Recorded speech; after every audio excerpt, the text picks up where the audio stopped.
میرے حبیب حضرت محمد مصطفیٰ صلی اللہ علیہ وسلم ایک امانت دار شخص تھے، اور اس درجے کی امانت تھی کہ آپ کو لوگوں نے صادق اور امین کہنا شروع کر دیا تھا۔ جیسے میں پہلے بھی عرض کر چکا کہ بعض اوقات ایسا ہوتا ہے کہ کوئی شخص کسی فیلڈ میں ماہر ہو تو لوگ اس کا اصل نام بھول جاتے ہیں، اس کی اس فیلڈ والے نام سے اسے پکارنا شروع کر دیتے ہیں۔ ایک آدمی اچھا ٹھیکیدار ہو، نام اس کا والد نے بشیر رکھا ہو، لیکن اس ٹھیکیداری کے فن کی بنا پر اسے لوگ ٹھیکیدار کہنا شروع کر دیتے ہیں۔ کیوں؟ کہ بھئی اس کے اندر اس کو مہارت حاصل ہے، اس کام کو وہ جانتا ہے، وہ کرتا ہے، اور اتنا کرتا ہے کہ لوگوں نے اس کا اصل نام بھلا دیا اور اسے نئے نام سے پکارنا شروع کر دیا۔ کوئی لوہار ہے، اس کا نام جمیل ہوگا، لیکن لوگوں نے کیا کہنا شروع کر دیا؟ لوہار صاحب آ گئے۔ تو بعض اوقات ایسا ہوتا ہے کہ انسان کے اندر کوئی فن یا کوئی مہارت ایسی ہوتی ہے کہ جو اس کے اصل نام کو چھپا دیتی ہے۔ اسی طرح رسول اللہ صلی اللہ علیہ وسلم کے اندر یہ امانت اس درجے کی پائی جاتی تھی کہ لوگوں نے محمد کہنا ہی چھوڑ دیا۔ جب رسول اللہ آتے تو کہتے تھے صادق آ گیا، امین آ گیا۔ ایک مرتبہ بیت اللہ کی تعمیر کا معاملہ پیش آیا، اور تمام جو مشرکین تھے انہوں نے بیت اللہ کی تعمیر میں حصہ لیا۔ عصر نو تعمیر تھی، بہت سارا کام جب مکمل ہو گیا تو آخر میں ایک معاملہ آیا کہ بیت اللہ کے ساتھ پتھر جو ہے وہ کون نصب کرے گا؟ حجر اسود کون نصب کرے گا؟ اور ہر ایک قبیلے کی سردار کی یہ تمنا تھی کہ یہ پتھر جو ہے یہ ہمارے حصے میں آئے، اور انہوں نے آپس میں قسمیں کھا لی، یہ فضیلت، یہ شان، یہ عزت ہم کسی اور کو دیں گے ہی نہیں۔ اگر یہ اس پتھر کو کوئی نصب کرے گا تو وہ میں ہوں گا۔ ہر ایک شخص یہ چاہ رہا تھا، ہر قبیلے کا سردار، تو اور قسمیں اٹھا لی کہ مر جائیں گے لیکن یہ فضیلت نہیں چھوڑیں گے۔ اب قوم کے ایک بزرگ نے ان حالات کو دیکھا اور کہا کہ جناب ایک کام کرو کہ کل پہلے ٹائم صبح کے وقت جو سب سے پہلا شخص بیت اللہ میں داخل ہوگا اس سے تم اپنا معاملہ حل کروا لینا۔ ہم نے کہا ٹھیک ہے۔ اب ہوتا یہ ہے کہ سب سے پہلی شخصیت داخل ہوتی ہے، اور وہ کون تھی؟ وہ میرے اور آپ کے آقا حضرت محمد مصطفیٰ صلی اللہ علیہ وسلم تھے۔ اب جیسے ہی وہ داخل ہوتے ہیں مکے کے اندر تو لوگوں نے یہ نہیں کہا کہ محمد آ گئے، بلکہ کہا صادق آ گئے، امین آ گئے، اب ہمارا معاملہ حل ہو کر رہ جائے گا۔ تو رسول اللہ صلی اللہ علیہ وسلم کو لوگ صادق اور امین کے نام سے جانتے تھے۔ اسی طرح جناب رسول اللہ صلی اللہ علیہ وسلم کی امانت جو تھی وہ اس درجے کی تھی کہ آپ اندازہ لگائیں کہ ہوتا یہ ہے کہ جناب رسول اللہ صلی اللہ علیہ وسلم کی جان کے در پر مشرکین ہو جاتے ہیں اور یہ طے کر لیتے ہیں کہ اب محمد کو ہم نے مکے میں نعوذ باللہ من ذالک زندہ نہیں رہنے دینا، قتل کا منصوبہ بنا لیا۔ رسول اللہ صلی اللہ علیہ وسلم کو اللہ کی طرف سے اطلاع ملتی ہے کہ اس طرح آپ کے ساتھ معاملہ کیا جا رہا ہے اور آپ ہجرت کر کے مدینے چلے جائیں۔ اب چونکہ رسول اللہ صلی اللہ علیہ وسلم امانت دار آدمی تھے، ان کے پاس بہت سارے لوگوں کی، مسلمانوں کی، کفار کی بہت ساری امانتیں پڑی تھی۔ اب ہم جیسا کوئی ایسا آدمی ہوتا اور ہمارے پاس کسی کی امانت پڑی ہوتی تو ہم تو کہتے کہ یہ لے کر جائیں گے، یہ میری جان لینا چاہتے ہیں، میں ان کی امانتیں واپس کروں۔ رسول اللہ صلی اللہ علیہ وسلم نے حضرت علی اپنے لخت جگر کو اپنے بستر پہ سلایا اور کہا علی، یہ مکہ کے لوگوں کی میرے پاس امانتیں پڑی ہیں، تو میں ہجرت کر کے مدینے جا رہا ہوں، تو یہ امانتیں کل تم ان کے والیوں کے سپرد کر کے میری طرف آ جانا۔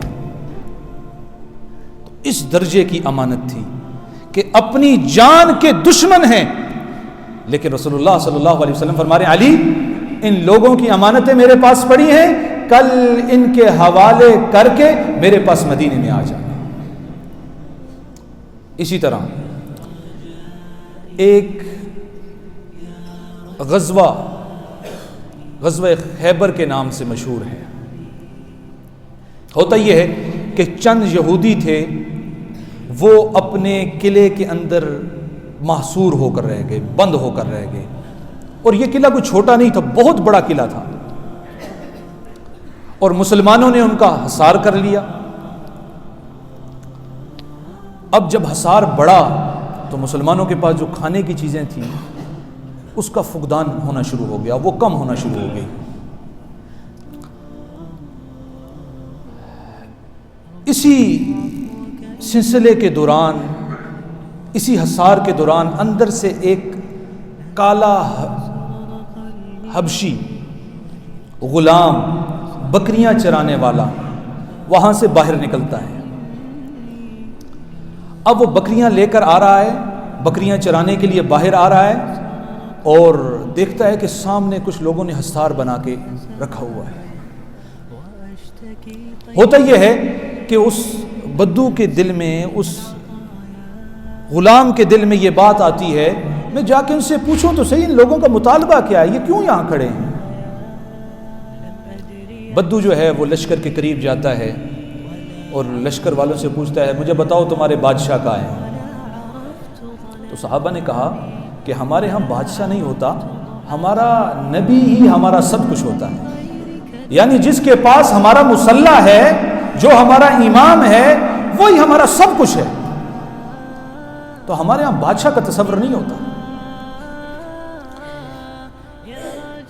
تو کہا کہ وہ کہاں ہے، میں اس کو دیکھنا چاہتا ہوں۔ صحابہ نے کہا سامنے اس کا چھپر ہے کھجوروں کا، وہاں پہ وہ ہوں گے، آپ جا کے مل لیں۔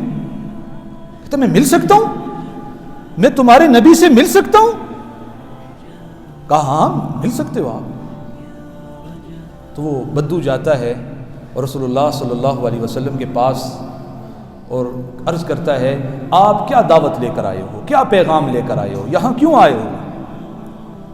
رسول اللہ صلی اللہ علیہ وسلم بڑا ہی میٹھا جواب کہتے ہیں کہ میں اللہ کا نبی ہوں اور لوگوں کو توحید کا پیغام دینے کے لیے آیا ہوں۔ بدو کہتا ہے کہ اگر میں اسلام قبول کر لوں تو کیا ہوگا؟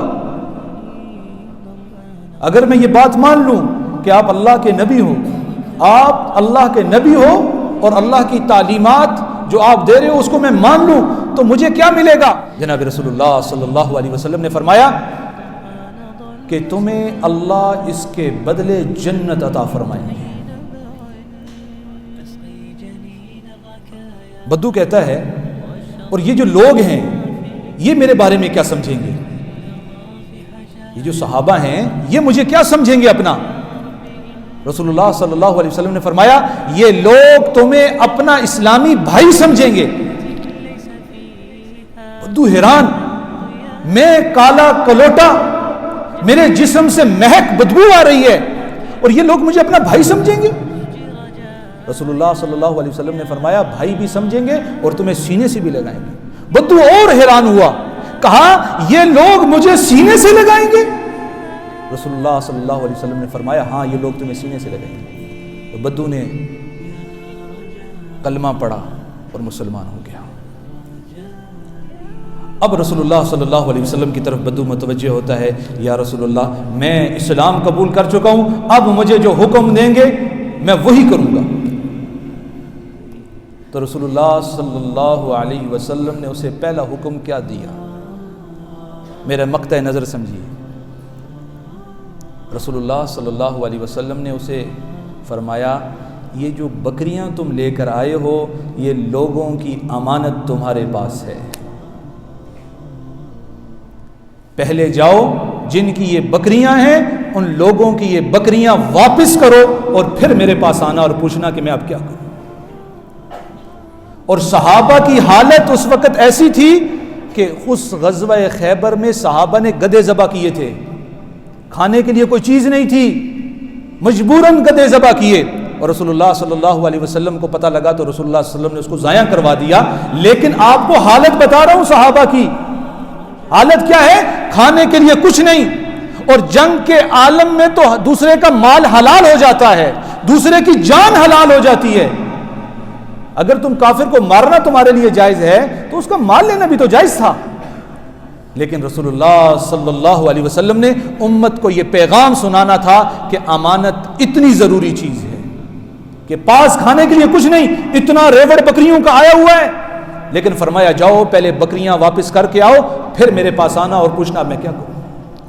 تو رسول اللہ صلی اللہ علیہ وسلم اس درجے کے امانت دار تھے۔ اب آپ کہیں گے الحمدللہ ہمارے پاس بھی لوگ امانت رکھتے ہیں تو ہم بھی بڑے اس کو سلیقے سے رکھتے ہیں، ہم بھی بڑے امین ہیں، لیکن آپ کو پتہ ہے کہ امانت صرف اسے نہیں کہتے کہ آپ کے پاس کسی نے کوئی چیز رکھ لی اور آپ نے اس کی حفاظت کی۔ یہ جان جو اللہ نے دے رکھی ہے یہ اللہ کی امانت ہے۔ اگر میں کانوں سے غلط چیز سن رہا ہوں تو میں خائن ہوں، میں دھوکے باز ہوں، میں امانت میں خیانت کرنے والا ہوں۔ اگر یہ کان گانے سنے گا، کسی کی چگلی سنے گا، کسی کے بارے میں جو ہے غلط باتیں سنے گا، یہ کانوں کا دھوکہ میں دے رہا ہوں، یہ امانت میں خیانت کر رہا ہوں۔ اسی طرح زبان سے کوئی جملہ نکلتا ہے، کسی کے بارے میں جھوٹ نکلتا ہے، کسی کی غیبت کرتا ہوں تو یہ میں زبان کی امانت کی خیانت کر رہا ہوں۔ اسی طرح اگر کسی کے پاس سے کوئی چیز ہمارے پاس آ گئی ہے، مثال کے طور پر اکثر ایسا ہوتا ہے کہ کسی سے گاڑی لے لی، وہ دوست سے لے لی یا رینٹ پہ لے لی، اب اس کو اس طرح چلا رہے ہیں کہ جیسے اس کو آج ختم کرنا ہے۔ کوئی ساتھی پوچھ لے یار یہ تم کیوں اس طرح اس کو جانوروں کی طرح چلا رہے ہو؟ جی اصل یہ رینٹ کی گاڑی ہے نا جی۔ تو بھائی یہ تو امانت تھی، اس شخص نے تمہیں امانت دی تھی، تم امانت میں خیانت کر رہے ہو۔ اسی طرح 5 سال بعد ہمارے پاس ایک حق آتا ہے، ایک پرچی کا حق آتا ہے، یہ ووٹ کا حق آتا ہے کہ جناب یہ ووٹ کا حق استعمال کر کے تم نیک لوگوں کو، اہل خیر لوگوں کو منتخب کرو جو لوگوں کا امیر بن سکے۔ یہ ایک امانت ہوتی ہے۔ یہ پرچی جو ہے یہ صرف ایک پرچی، ایک کاغذ کے ٹکڑے کا نام نہیں ہے، یہ قوم کی امانت ہوتی ہے۔ 5 سال گزرتے ہیں، ایک پرچی ڈالنے کا موقع آتا ہے تو پوچھتے ہیں بھائی پرچی کس کو دی ہے؟ او جی میں نے صاحب خود ہی چل کر آ گئے تھے نا، مجھے پتہ ہے بندہ تو ٹھیک نہیں لیکن خود آ گیا تھا، میری بلادری کا ہے نا، دوسرے کو ووٹ کیسے دے سکتا تھا؟ اکثر ایسا ہوتا ہے۔ اور جب وہ بندہ ظلم کر رہا ہوتا ہے تو ہم بھی دور بیٹھ کے کہہ رہے ہوتے ہیں بڑا ظالم آدمی ہے، بڑا ظالم آدمی ہے، بڑا ظلم کیا اس نے قوم پر، قوم بھوکی مر رہی ہے، اس کے پاس پیسہ نہیں، اس کے پاس روٹی نہیں، اس کے پاس مکان نہیں، یہ بادشاہ بڑا ظالم ہے۔ بھائی بادشاہ تو ظالم ہے ہی ہے، لیکن بادشاہ کو ظالم بنانے والا تو ہے۔ اگر تو یہ ووٹ کی پرچی اس کے حق میں نہ ڈالتا تو کیا وہ یہ ظلم کر سکتا؟ اور آج یہ قوم جن حالات سے گزر رہی ہے اس کی ذمہ دار ہم ہیں۔ اگر کوئی بھوکا مر رہا ہے، کوئی جو ہے وہ جس کے پاس مال نہیں، وہ بھوک کی وجہ سے جو ہے وہ خودکشی کرنے پر مجبور ہو چکا ہے، اس کا ذمہ دار حکمران نہیں، اس کے ذمہ دار ہم ہیں۔ یہ جو ووٹ کی پرچی ہمارے پاس آئی تھی، یہ اگر ہم نیک لوگوں کے حوالے سے ڈالتے، نیک لوگوں کو دیتے، ان لوگوں کو دیتے جو مسلح رسول کو سنبھالنے والے ہیں۔ آج ہم کہتے ہیں کہ ہمیں مدینہ کی ریاست چاہیے، لیکن آپ کو پتہ ہے مدینہ کی ریاست وہ شخصیت چلا رہی تھی جو مدینہ کا مسلح سنبھال کے رکھا ہوا تھا۔ جناب رسول اللہ صلی اللہ علیہ وسلم مدینہ کی ریاست کے امیر تھے، تو آپ صلی اللہ علیہ وسلم مدینہ کی جو مسجد تھی، مسجد نبوی، اس کے امام اور خطیب بھی تھے۔ اس کے بعد جناب ابو بکر صدیق رضی اللہ تعالیٰ کا دور آتا ہے، تو مدینہ کی جو ریاست تھی اس کا امیر حضرت ابو بکر صدیق کو بنایا جاتا ہے، جو لوگوں کا بھی امیر ہے اور امامت اور خطابت کے فرائض بھی سر انجام دے رہا ہے۔ حضرت عمر کا دور آتا ہے، وہ بھی مسجد نبوی کا امام ہے۔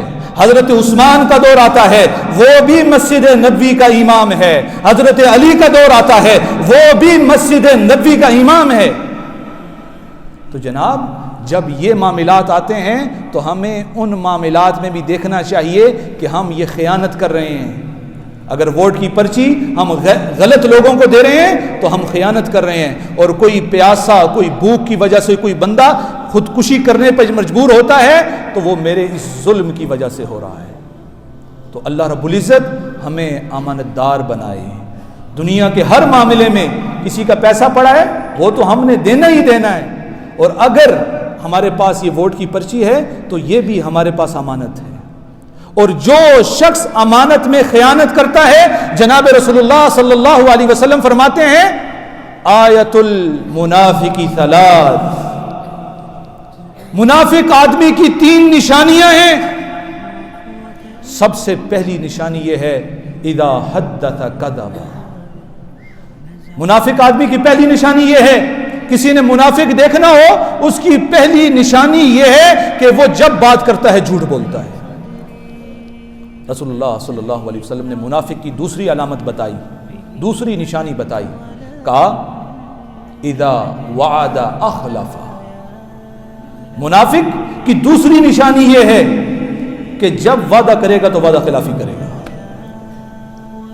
جناب رسول اللہ صلی اللہ علیہ وسلم نے تیسرا جملہ فرمایا، کہا وَإِذَا اؤْتُمِنَ خَانَ، کہا جب اس کے سپرد امانت کی جاتی ہے، منافق کی علامت یہ ہے کہ جب اس کے سپرد امانت کی جاتی ہے وہ اس امانت میں خیانت کرتا ہے۔